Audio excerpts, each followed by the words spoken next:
How's everybody doing today? All right. Here at Lambeau Field, home of the Green Bay Packers. My name is Mike Lauer, and it's funny because normally when I come out here to Lambeau Field, looking for brats. I'm looking for something to drink, maybe a cold beer. That's sort of the typical scene out here at Lambeau Field, right? Tailgating, fun, the Packers. Yeah. Today, we're out here because there's a serious jobs crisis in the state of Wisconsin. Yeah. There is a severe lack of good jobs in this state. And our governor, Scott Walker, who ran on the promise of creating 250,000 jobs, is heading in the wrong direction. Yes, he is. Yes. And so we're here today, not to tailgate, not to drink, not to cheer on our beloved Packers, unfortunately. We're here today to ask our governor one question. Governor Walker, where are the jobs? Where are the jobs? Where are the jobs? Where are the jobs? Where are the jobs? So let's see here.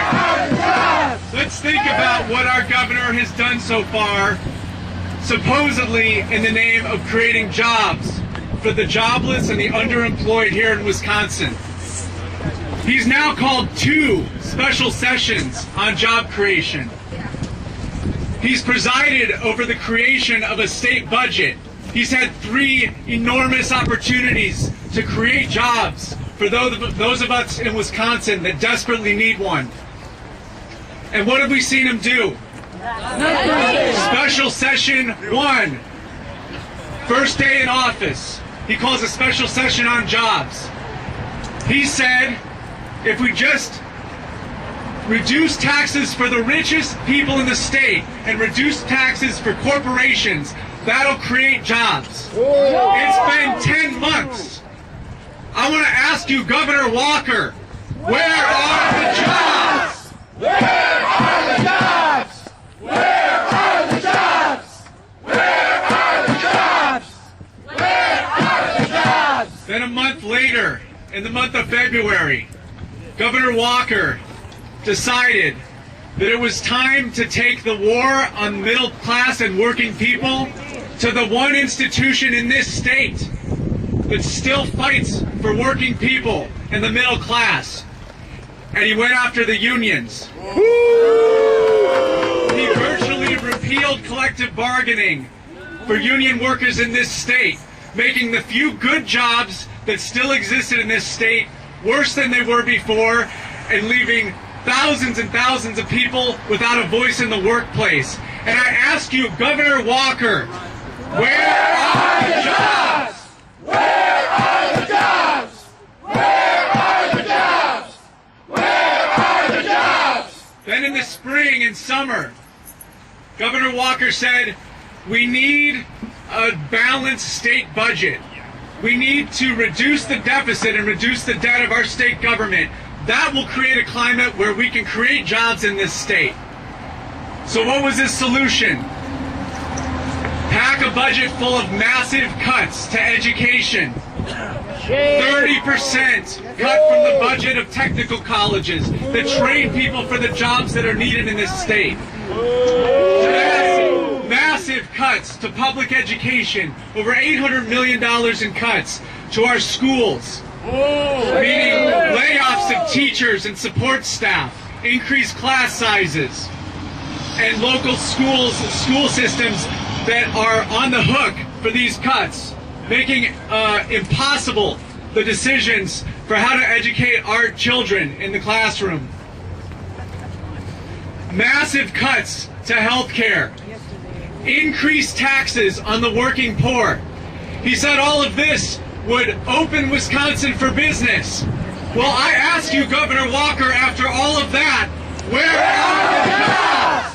Where are the jobs? Where are the jobs? Where are the jobs? Where are the jobs? Since then, we've seen voter ID bill that's going to disenfranchise massive numbers of people in this state. How many jobs is that going to create, Governor Walker? Now, we're in our second special session on jobs. Number 2. And what do we see our legislature debating about? Sex education. Yeah. How many jobs is that going to create, Governor Walker? 0. None. Legislation on home brewing. How many jobs is that going to create, Governor Walker? Deregulating the fertilizer industry. I don't know about you, but that seems like a handout to his corporate buddies more than it seems like a solution for the jobs crisis. And he just found the time recently to rewrite the rules for how to conduct a recall in this state. I ask you, Governor Walker, how many jobs is that going to create in your special session on jobs? Yours. His job. It's going to protect his job. One job. And then we've got one of the biggest boondoggles I think we've seen in a long time, a venture capital scheme that's supposed to create jobs, where he wants the state to borrow hundreds of millions of dollars and then hand it over to business people to invest. No timelines for when it's going to create jobs, no transparency for how those jobs are going to be created, and absolutely no standards for what kind of jobs those are going to create. I ask you, Governor Walker, with all of the things you're doing in the state legislature right now, sex education, badger care cuts, corporate tax breaks, concealed carry, deregulating of the fertilizer industry, I want to know, Governor Walker, where are the jobs? Where are the jobs? Where are the jobs? Where are the jobs? Where are the jobs? So I think it's fair to say that the folks gathered here today represent the 99% of Wisconsinites for whom Scott Walker has decided not to be on the side of. I think it's fair to say that Governor Walker is on the side of the 1% of Wisconsinite, the richest people in Wisconsin, the most privileged people in Wisconsin. That's who he's listening to, and we're sick and tired of it. We're sick and tired of a governor who talks a lot about jobs, but then when it comes down to making policy, does nothing but line the pockets of his corporate donors.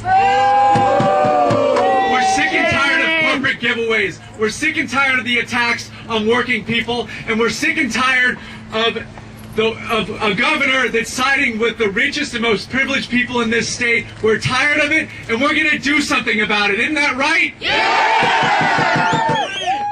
You tell them, brother! We are the 99%! We are the 99%! We are the 99%! There were jobs hearings across the state over the last 2 weeks where people signed on to something called the Blueprint for Good Jobs, the People's Blueprint. That instead of giving unlimited tax breaks to corporations, that we take that money back and use it to invest in our infrastructure, use it to invest in public works, so the people that want a job can have a job. Scott Walker's been going all over the state hearing from small business owners saying we need people to be trained up to do the work that needs doing. And instead he's cutting technical school budgets. Shame. Shame on him. What we ought to do is support Chris Larson and Corey Mason's bill to tax the millionaires in this state. Just a really small tax, they won't even feel it. 1% tax on millionaires to put money back into technical schools so we can train a new workforce for Wisconsin. So this People's Blueprint that hundreds and hundreds of people across Wisconsin have signed on to, we want to go deliver that to Scott Walker today. Scott Walker's inside hearing more of the same.